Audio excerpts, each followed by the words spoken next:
नमस्कार, मैं निकिता अग्रवाल डीआईए और दक्षिणामुखी शिक्षण संस्थान की निःशुल्क कक्षाओं में आपका स्वागत है।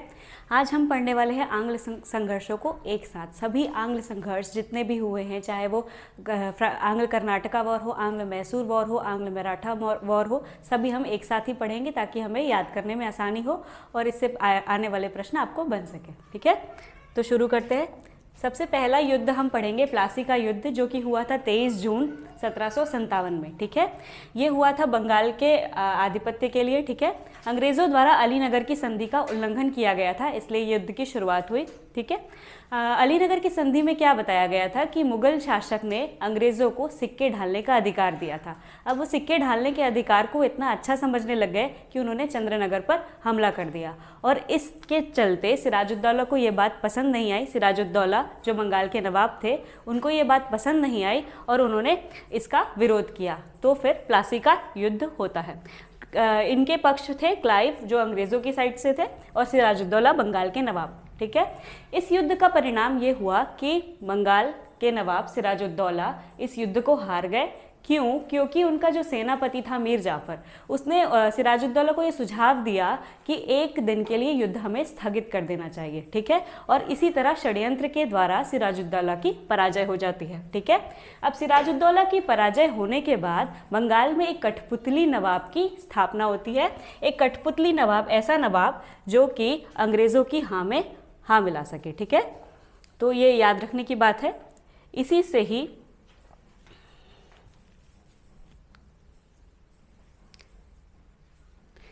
ही भारत में ब्रिटिश प्रभुत्व की स्थापना होती है। ठीक है, दूसरा युद्ध होता है बक्सर का युद्ध, जो कि 22 अक्टूबर 1764 को होता है। हम इन युद्धों के बारे में इसलिए पढ़ रहे हैं क्योंकि ये शुरुआती दौर है जब अंग्रेज़ों ने भारत की राजनीति में हस्तक्षेप करना प्रारंभ किया। ठीक है, तो बक्सर का युद्ध होता है 22 अक्टूबर 1764 को। किन किन के बीच में होता है हमको पता है। देखिए, ईस्ट इंडिया कंपनी से होते हैं हेक्टर मुनरो। ठीक है, और एक त्रिगुट होता है बंगाल के अपदस्थ नवाब मीर कासिम, शाह आलम द्वितीय मुगल शासक और शुजाउद्दौला। ठीक है, सिराजुद्दौला के बाद एक समय के लिए आते हैं मीर जाफ़र। मीर जाफ़र के बाद आते हैं मीर कासिम। फिर मीर कासिम जो है, उन्हें अंग्रेज़ दबाव देने लगते हैं कि ज़्यादा से ज़्यादा आर्थिक लाभ कैसे लिया जा सके। तो इस दबाव के चलते मीर कासिम विद्रोह कर देते हैं। ठीक है, तो एक त्रिगुट बन जाता है शुजाउद्दौला अवध के नवाब का, शाह आलम द्वितीय मुगल शासक और मीर कासिम बंगाल के अपदस्थ नवाब एक पक्ष में होते हैं, और दूसरे पक्ष में होते हैं ईस्ट इंडिया कंपनी, जिनका नेतृत्व करते हैं हेक्टर मुनरो। ठीक है, इसका परिणाम ये होता है कि त्रिगुट सेना पराजित हो जाती है। जो ये तीन मिलकर लड़ रहे थे, ये पराजित हो जाते हैं। क्यों पराजित हो जाते हैं? इस युद्ध में कोई षड्यंत्र नहीं हुआ था। ठीक है, ये युद्ध ब्रिटिश शक्तियों ने अपनी सेना के बल पर जीता था, तो त्रिगुट सेना पराजित हो जाती है। इसके साथ ही इस युद्ध से जुड़ी दो संधियां होती है, जिसे हम कहते हैं इलाहाबाद की संधि। इलाहाबाद की दो संधियां होती है। प्रथम संधि होती है 12 अगस्त 1765 को। किनके बीच में होती है ये याद रखिएगा, मुगल सम्राट शाह आलम द्वितीय और नजमुद्दौला। नजमुद्दौला मीर कासिम के बाद, मीर कासिम तो भाग जाते हैं युद्ध के बाद, तो नजमुद्दौला को ब्रिटिश सरकार एक नवाब के पद पर स्थापित करती है। तो नजमुद्दौला, मुगल सम्राट और रॉबर्ट क्लाइव के बीच में एक संधि होती है इलाहाबाद की। ठीक है, इसमें बंगाल, बिहार और उड़ीसा की दीवानी इनके पास चली जाती है, ईस्ट इंडिया कंपनी के पास। इसके बारे में हमने विस्तार से चर्चा की हुई है। ठीक है, तो ये याद रखिएगा कि किन किन लोगों के बीच में कौन कौन सी संधियां हुई, क्योंकि प्रश्न इनमें से अक्सर पूछे जाते हैं। ठीक है, तो यहाँ पर देखिए एक चेंज ये है कि रॉबर्ट क्लाइव यहाँ पर संधि करने के लिए आते हैं, लेकिन युद्ध में कौन थे? Hector Munro. रॉबर्ट क्लाइव जो है वो कूटनीतिक विशेषज्ञ के रूप में विकसित होते हैं, तो इसी कारण रॉबर्ट क्लाइव यहाँ पर संधियों के बीच में आते हैं। ठीक है, तो इलाहाबाद की द्वितीय संधि होती है 16 अगस्त 1765 को। किन किन के बीच में होती है? शुजाउद्दौला और रॉबर्ट क्लाइव। ठीक है, इसमें इलाहाबाद और कड़ा के क्षेत्र को छोड़कर बाकी सब कुछ वापस कर दिया जाता है नवाब को। ठीक है, तो ये याद रखने के लिए है। ये हम सिर्फ इसलिए देख रहे हैं ताकि हम कंफ्यूज ना हो और एक क्रम बना पाएँ युद्धों का, और अगर उनमें से कोई संधियाँ या कोई पक्ष पूछे जाते हैं तो उसका आंसर कर पाए। आगे बढ़ते हैं। ठीक है, आगे बढ़ते हैं हम आंग्ल मैसूर युद्ध के बारे में। ठीक है, आंग्ल मैसूर युद्ध, जो प्रथम आंग्ल मैसूर युद्ध हुआ था वो 1767 से 69 के बीच में हुआ था। ठीक है, किन किन के बीच में हुआ था ये याद रखना आवश्यक है। तो इनके ये हैदर और वेरेलिस्ट के बीच में हुआ था। ठीक है, हैदर एक सेनापति के रूप में अपना करियर स्टार्ट करते हैं, फिर वो अपनी योग्यता के दम पर मैसूर के नवाब या राजा बन जाते हैं। ठीक है, हैदर और वेरेलिस्ट के बीच में आंग्ल मैसूर युद्ध होता है प्रथम। फ्रांसीसियों के साथ हैदर के मैत्रीपूर्ण संबंध थे, यही कारण बनता है आंग्ल मैसूर युद्ध का। ठीक है, प्रथम आंग्ल मैसूर युद्ध का कारण क्या हुआ कि फ्रांसीसियों के साथ हैदर के मैत्रीपूर्ण संबंध थे और हैदर इसमें विजयी हो जाते हैं। जैसा कि हमने बताया कि वो एक योग्य शासक, योग्य नेतृत्व होते हैं, इस कारण वो जीत जाते हैं। और इसी के साथ ही पहली संधि होती है आंग्ल मैसूर युद्ध में, मद्रास की संधि 1769 में। ठीक है, इसमें जीते हुए क्षेत्र एक दूसरे को वापस कर दिए जाते हैं। ये एक तरह से मैत्रीपूर्ण संबंध संधि कह सकते हैं, क्योंकि इसमें जीते हुए क्षेत्र एक दूसरे को वापस कर दिए गए और ये भी कहा गया कि सैनिक सहायता जब किसी को पड़ेगी, अंग्रेज़ों को या मैसूर के राजा को, तो हम सैनिक सहायता दिलाएंगे। ठीक है, तो एक ओके सी संधि थी कि युद्ध हो गया, अब संधि हो गई, अब वापस से ठीक रहेगा। ठीक है, अब द्वितीय आंग्ल मैसूर युद्ध होता है। ठीक है, पहली युद्ध हो गया, पहले की युद्ध की संधि हो गई, सब कुछ ठीक हो गया, फिर द्वितीय आंग्ल मैसूर युद्ध क्यों होता है? क्योंकि मद्रास संधि का उल्लंघन हुआ था जब 1771 में मराठाओं ने हैदर पर हमला किया था, मैसूर राज्य पर, तब अंग्रेज़ों ने उनकी कोई सहायता नहीं की थी। तो इसी कारण से द्वितीय आंग्ल मैसूर होता है युद्ध 1780 से 84 के बीच में। ठीक है, इसमें कौन कौन रहते हैं? हैदर व उनके पुत्र टीपू। याद रखिएगा, यहाँ पर से टीपू की एंट्री होती है। टीपू भी एक योग्य शासक होते हैं, उन्होंने भी अपने आखिरी दम तक अंग्रेज़ों से लड़ाई की थी। ठीक है, तो हैदर और टीपू का यहाँ पर गुट हो जाता है। और इस युद्ध में बाद में जैसे 1771 में मराठों ने हमला किया, तो 1780 तक आते आते मराठा, निज़ाम और हैदर का, मैसूर का सहयोग हो जाता है, एक त्रिगुट बन जाता है। तो इसके साथ ही एक पक्ष पर रहते हैं हैदर, टीपू, मराठा, निज़ाम, ये त्रिगुट हो गए, और दूसरे पक्ष पर रहता है वॉरेन हेस्टिंग्स। तो याद रखिएगा कि द्वितीय आंग्ल मैसूर युद्ध में एक त्रिगुट और बनाम वॉरेन हेस्टिंग्स के बीच में युद्ध होता है। हमने कारण देख लिया कि क्या कारण था, मराठों का हमला हुआ था। इसका परिणाम ये होता है कि जो त्रिगुट सेना होती है ये पराजित हो जाती है, मैसूर पराजित हो जाता है, और इसके चलते ही मैंगलोर की संधि होती है 1784 में टीपू के साथ। इसी युद्ध में हैदर की मृत्यु हो जाती है, तो अब टीपू जो है मैसूर राज्य के नए शासक बन जाते हैं। ठीक है, तो याद रखिए अभी तक दो संधियाँ पढ़ी हमने। पहली पढ़ी आंग्ल मैसूर युद्ध प्रथम के दौरान पे मद्रास की संधि होती है, और द्वितीय आंग्ल मैसूर युद्ध के समय होती है मंगलौर की संधि 1784 में। ठीक है, संधियाँ याद रखिए कब कब हुई और कौन कौन से युद्ध में कौन सी संधि हुई। आगे बढ़ते हैं। तृतीय आंग्ल मैसूर युद्ध होता है 1790 से 92 के बीच में। देखिए अंतराल युद्धों के बीच में अलग अलग है, क्योंकि अलग अलग कारणों की वजह से युद्ध की तीव्रता निर्धारित होती है। ठीक है, तो अभी यहाँ पर हैदर की मृत्यु हो जाती है, तो टीपू बना नए वो आ गए गवर्नर जनरल कॉर्नवालिस। ठीक है, अब क्या करते हैं, कॉर्नवालिस बहुत दिमाग वाला होता है, वो क्या करता है, मराठों को, निज़ाम को अपने साइड कर लेता है। तो यहाँ पर मराठा और निज़ाम किन के साइड हो जाते हैं?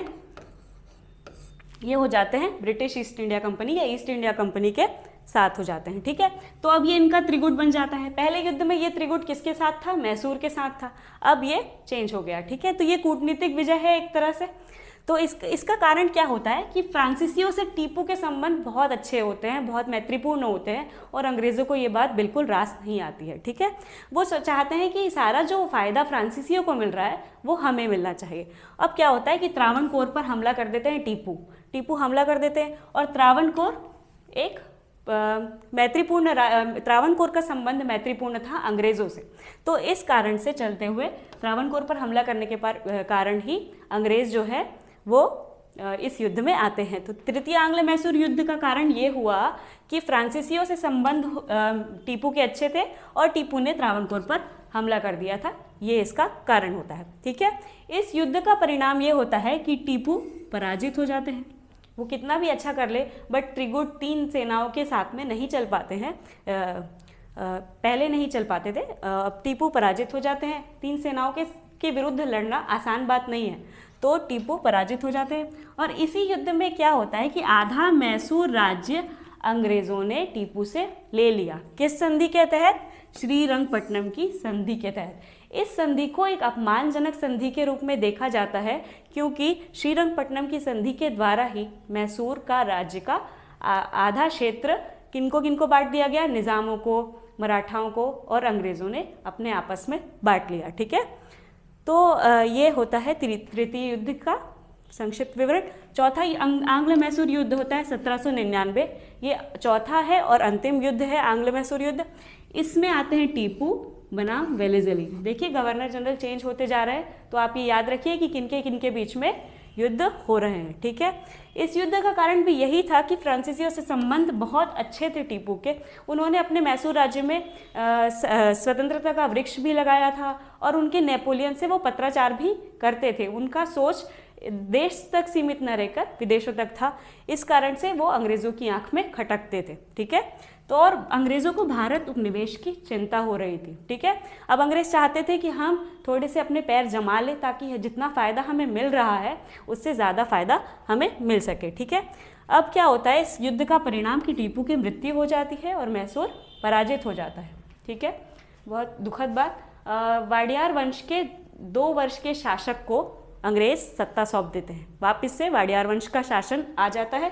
2 वर्ष के अल्पायु शासक को सत्ता सौंप दी जाती है। ठीक है, तो यहाँ से ही आंग्ल मैसूर युद्ध समाप्त होता है। इससे मैसूर में क्या हुआ कि अंग्रेजी राज्य की स्थापना के चरण चालू हो गए। ठीक है, मैसूर जो एक स्वतंत्र राज्य था अब अंग्रेज़ों के हस्तक्षेप के बिना नहीं रह पाएगा। ठीक है, अब हम पढ़ेंगे आंग्ल मराठा युद्ध। ठीक है, हमने देखा अभी तक हमने प्लासी का युद्ध देखा, फिर बक्सर का युद्ध देखा, फिर 4 आंग्ल मैसूर युद्ध देखे।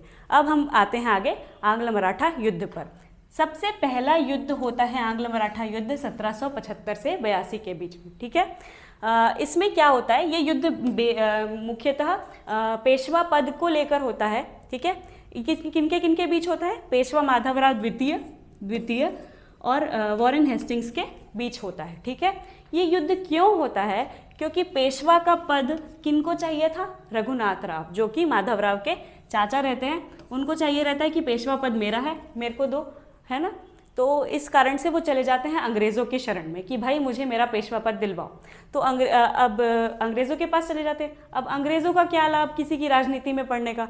परंतु उनको यहाँ पे वाणिज्यिक लाभ दिखता है कि अगर ये पेशवा का पद इनको मिल जाता है तो हमें वाणिज्यिक आर्थिक लाभ हो सकता है। ठीक है, तो माधवराव द्वितीय और वॉरेन हेस्टिंग्स के बीच में ये युद्ध होता है। किन की वजह से होता है? रघुनाथ राव की वजह से होता है। ठीक है, परंतु परिणाम क्या होता है कि पेशवा जो है माधवराव द्वितीय ही बने रहते हैं। इस युद्ध में लड़ाई होती है, फिर पेशवा माधवराव द्वितीय ही बने रहते हैं। इस युद्ध के चलते 3 संधियाँ होती है, ये ध्यान रखने की बात है। 3 संधियाँ। ठीक है, 1775 में होती है सूरत की संधि। किनके बीच में होती है? रघुनाथ राव और ब्रिटिश कंपनी के बीच होती है। ठीक है, 1779 में होती है बड़गांव की संधि, मराठा और अंग्रेज़ों के बीच में। ठीक है, 1782 में होती है सालबाई की संधि, हेस्टिंग्स और फडणवीस के बीच में। तो ये याद रखिएगा, संधियाँ अक्सर पूछी जाती है तो कंफ्यूज नहीं होना है। तो याद रखिएगा सूरत की संधि, बड़गांव की संधि और सालबाई की संधि, ये 3 मुख्य संधियाँ पहले आंग्ल मराठा युद्ध के समय हुई थी। ठीक है, द्वितीय आंग्ल मराठा युद्ध होता है 1803 से 1805 में। ठीक है, ये युद्ध भी किस कारण से होता है? पेशवा की अंग्रेजों के साथ बेसिन की संधि होती है। ठीक है, सहायक संधि के रूप में होती है। तो इस युद्ध में क्या होता है कि जब अंग्रेज जो है हस्तक्षेप करने लेते हैं मराठा साम्राज्य में, मराठा राजनीति में, तो ये कहीं ना कहीं एक तनाव का कारण बनता है मराठाओं के बीच में। ठीक है, तो इसी कारण द्वितीय युद्ध होता है पेशवा बाजीराव बनाम वेलेज़ली। ठीक है, पेशवा बाजीराव द्वितीय है, ये बाजीराव प्रथम नहीं है। द्वितीय आंग्ल मराठा में बाजीराव द्वितीय वेलेज़ली से लड़ते हैं, ऐसे याद रखिए। ठीक है, वेलेज़ली ने सिंधिया और भोसले की संयुक्त सेना को पराजित कर दिया। इसमें याद रखिएगा भोसले और सिंधिया, मराठों के अलग अलग ग्रुप होते थे, जैसे भोसले, सिंधिया, होलकर ग्रुप होते थे। तो यहाँ पर उन्होंने सिंधिया और भोसले की संयुक्त सेना को वेलेज़ली ने परास्त कर दिया। ठीक है, अब इसमें भी 3 संधियाँ होती है। देखिए 1803 में भोसले के साथ देवगांव की संधि, 1803 में सिंधिया के साथ सूजी अर्जन गांव की संधि और 1805 में होलकर के साथ राजपुर घाट की संधि होती है। ठीक है, तो संधियां और युद्ध याद रखिएगा कि कौन सा युद्ध या कौन सी संधि किस युद्ध से संबंधित है। ठीक है, आगे बढ़ते हैं। एक युद्ध और है, तृतीय आंग्ल मराठा युद्ध, जो कि होता है 1816 से 19 के बीच में। ठीक है, पेशवा बाजीराव द्वितीय यहाँ पर रहते हैं, पेशवा रहते हैं अभी भी। ठीक है, किन के बीच में होता है? लॉर्ड हेस्टिंग्स के बीच में होता है। पेशवा बाजीराव द्वितीय और लॉर्ड हेस्टिंग्स के बीच में तृतीय आंग्ल मराठा युद्ध होता है। ठीक है, क्या होता है इस युद्ध का कारण? क्या होता है कि हेस्टिंग्स द्वारा पिंडारियों का दमन हो जाता है। पिंडारी जो होते हैं वो मराठा के सहयोगी होते हैं, वो भी लूटपाट करते हैं, उनको कर देते हैं, ऐसा मतलब उनका आपस का म्यूचुअल अंडरस्टैंडिंग होता है पिंडारियों और मराठियों के बीच में। ठीक है, तो मराठों और पिंडारियों सहयोगी रहते हैं, परंतु हेस्टिंग्स को ये बात रास नहीं आती है, वो पिंडारियों का दमन कर देता है और इस दमन के साथ ही इस युद्ध की शुरुआत होती है। ठीक है, इसमें क्या होता है कि पेशवा जो है वो पराजित हो जाते हैं। पेशवा जो है मराठा साम्राज्य का सबसे ऊंचा पद है, वो पराजित हो जाते हैं और आत्मसमर्पण कर देते हैं। ठीक है, तो इस तृतीय आंग्ल मराठा युद्ध में पेशवा पराजित हो गए। अब इसके साथ ही होती है पूना की संधि। ठीक है, पूना की संधि होती है। पूना की संधि में क्या होता है कि पेशवा का पद समाप्त हो जाता है। अब कोई पेशवा नहीं रहेगा, मराठा साम्राज्य रहेगा पर पेशवा कोई नहीं रहेगा, मतलब एक नेतृत्व जो कि एक रियासत का चेहरा होता है वो समाप्त हो जाता है। ठीक है, पेशवा का पद समाप्त हो गया। पेशवा को पेंशनर बना करके बिठूर में भेज दिया जाता है। बिठूर एक जगह है, उनको मेन राजनीति से अलग कर दिया जाता है और बिठूर भेज दिया जाता है। ठीक है, भोसले को सीताबर्डी में और होलकर को महीदपुर में पराजित कर देती है अंग्रेजी सेना और मराठा संघ का विघटन इसी के साथ ही हो जाता है। ठीक है, तो यहाँ पर ये बात ध्यान रखने की है।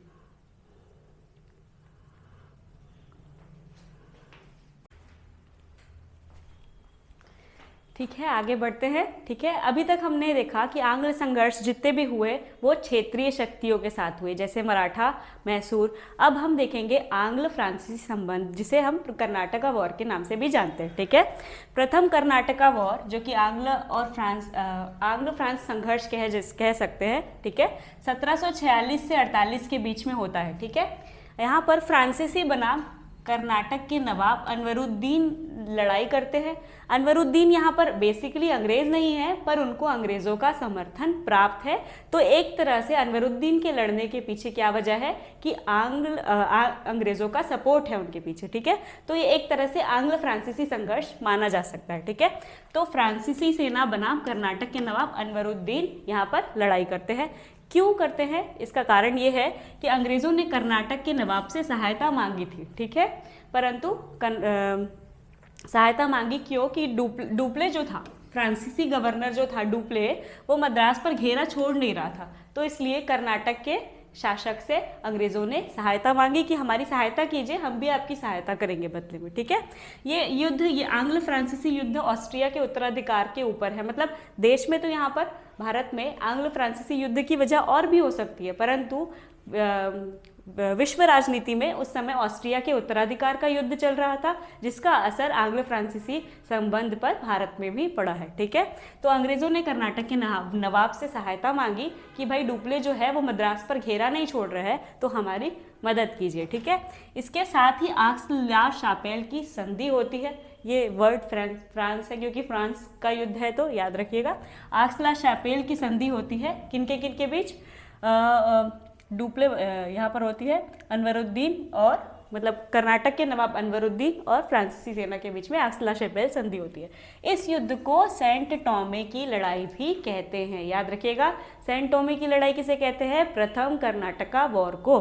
ठीक है, और इसमें लड़ाई होती है डुप्ले बनाम मॉर्स। डुप्ले जो होते हैं फ्रांस गवर्नर होते हैं और मॉर्स जो है वो अंग्रेजी सेना के साइड से होते हैं। ठीक है, और कैप्टन पैराडाइज बनाम अनवरुद्दीन के बीच में युद्ध होते हैं। ठीक है, तो ये हो गया फर्स्ट कर्नाटका वॉर, प्रथम कर्नाटक युद्ध। ठीक है, अब द्वितीय कर्नाटक युद्ध आता है 1749 से 1754 के बीच में। ठीक है, यहाँ पे भी अंग्रेज और फ्रांस के बीच में, फ्रांसीसी सेना के बीच में लड़ाई होती है।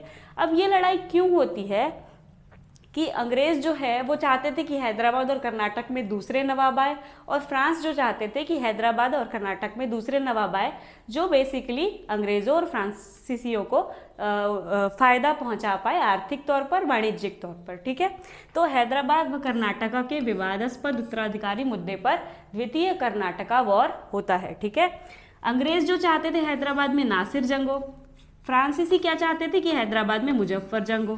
तो याद रखिएगा, नासिर जंग और मुजफ्फर जंग हैदराबाद के लिए उनकी चॉइस थे। और कर्नाटका के समय अंग्रेज़ जो थे अनवरुद्दीन को चाहते थे कि वो शासक बने रहे, परंतु फ्रांसीसी चाहते थे कर्नाटक में चंदा साहब आए।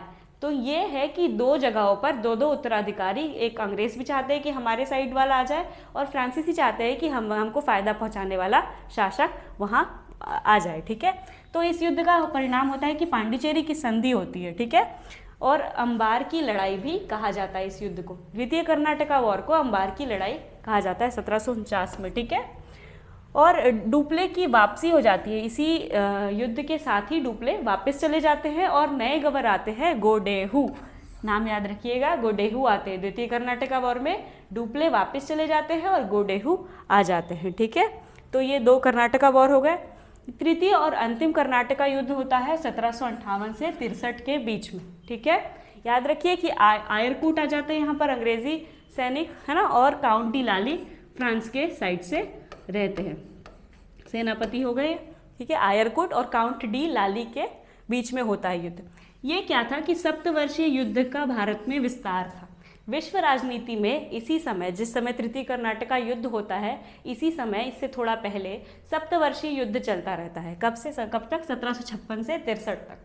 तो इसी युद्ध का विस्तार, क्योंकि वहाँ पे देशों के बीच में देशों के संबंधों के बीच में तनाव होते हैं, तो वो तनाव भारत में भी अंग्रेज़ और फ्रांसीसी सेना के बीच में दिखने लगता है, और इसी युद्ध का विस्तार, सप्तवर्षीय युद्ध का विस्तार भारत में हो जाता है। ठीक है, तत्कालिक कारण क्या था कि काउंट डी लाली ने फोर्ट सेंट डेविड पर नियंत्रण कर लिया था। ठीक है, अब एक फोर्ट पर नियंत्रित कर लिया मतलब कंपनी की साख पर सवाल उठ गए। इस कारण से अंग्रेज और फ्रांसीसियों के बीच में तृतीय कर्नाटका वॉर हुआ था। इस संधि का तहत होता है, परिणाम होता है पेरिस की संधि। ठीक है, और वांडीवाश का युद्ध कहा जाता है इस युद्ध को। तृतीय कर्नाटका वॉर को वांडीवाश का युद्ध कहा जाता है, जो कि 12 जनवरी 1760 में होता है।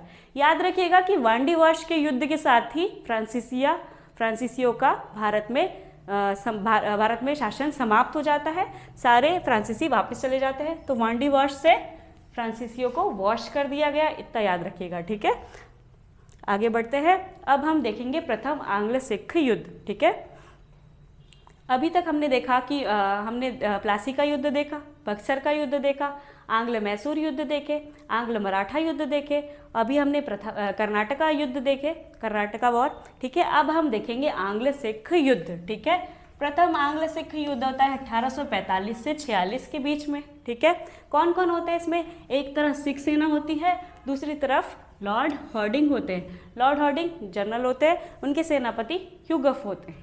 याद रखिएगा बात। ठीक है, तो ह्यूगफ सेनापति थे और लॉर्ड हार्डिंग जनरल थे। सिख सेना के बीच में लड़ाई होती है। ठीक है, सिख क्षेत्रों पर अंग्रेजी अधिकार हेतु ये प्रथम आंग्ल सिख युद्ध होता है। ठीक है, और इसमें क्या होता है कि सिख जो है वो पराजित हो जाते हैं। दिलीप सिंह व अंग्रेज़ों के बीच में संधि होती है। यहाँ पर भी दो संधियाँ होती है, तो याद रखिएगा कौन कौन सी संधि होती है। पहली संधि होती है लाहौर की संधि 1846 में।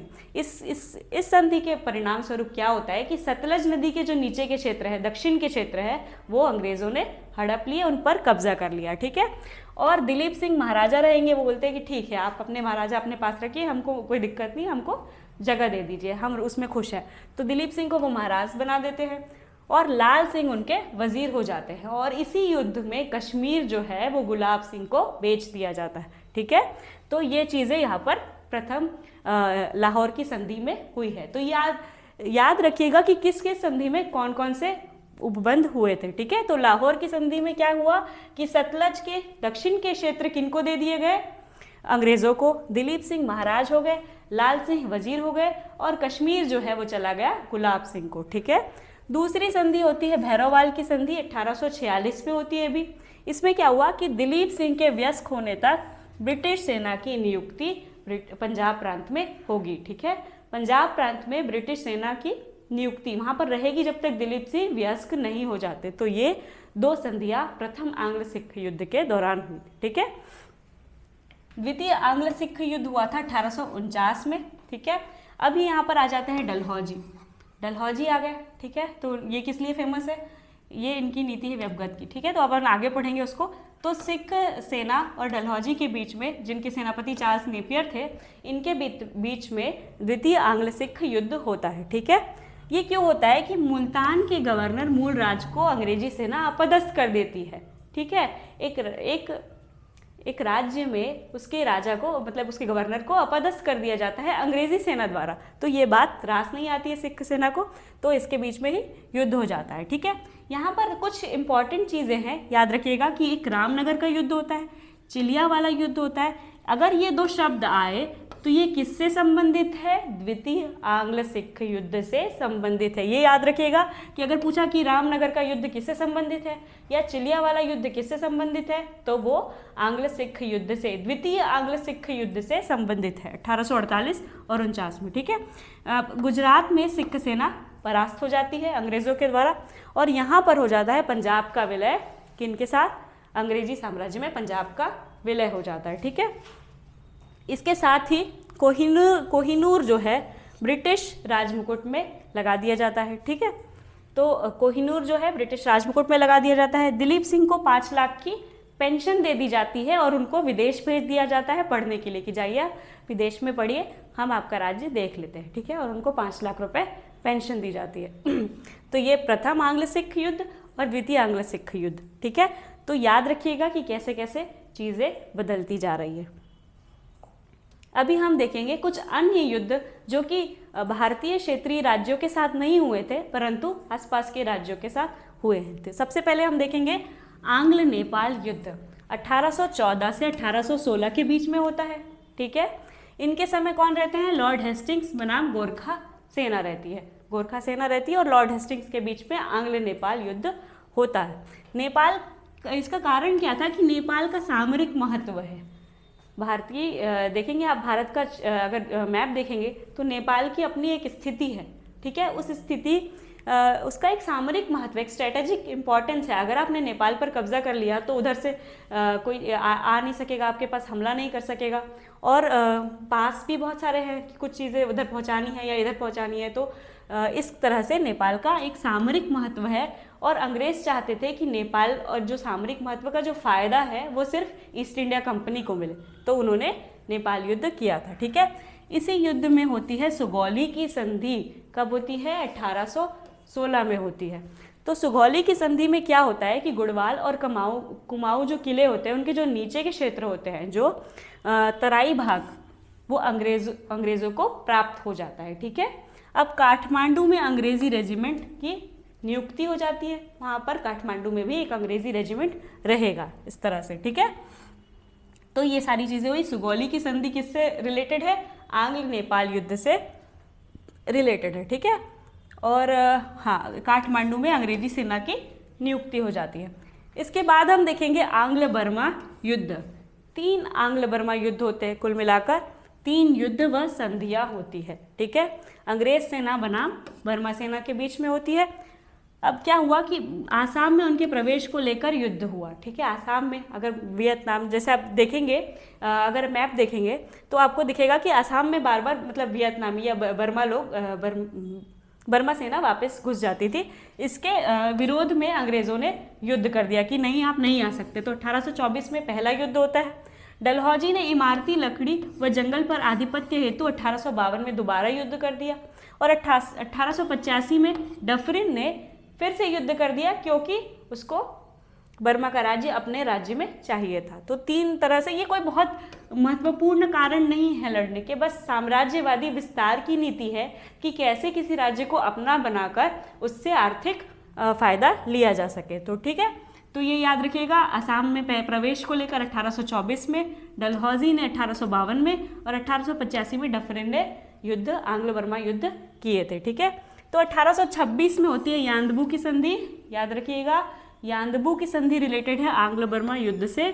1852 में जो डलहौजी वाला युद्ध हुआ था उसमें लोअर बर्मा के क्षेत्रों पर अधिकार कर लिया था अंग्रेज़ों ने, और भारत में विलय 1885 में डफरिन ने सीधे सीधे भारत में आंग्ल बर्मा को मिला लिया था। ईस्ट इंडिया कंपनी ने साम्राज्य विस्तार कर लिया था। ठीक है, तो हमने देखा कि 3 आंग्ल बर्मा युद्ध हुए, 3 संधियां हुई। यान्दबू की 1852 में लोअर बर्मा के क्षेत्र, और 1885 की जो युद्ध था उसमें भारत में बर्मा का विलय हो जाता है।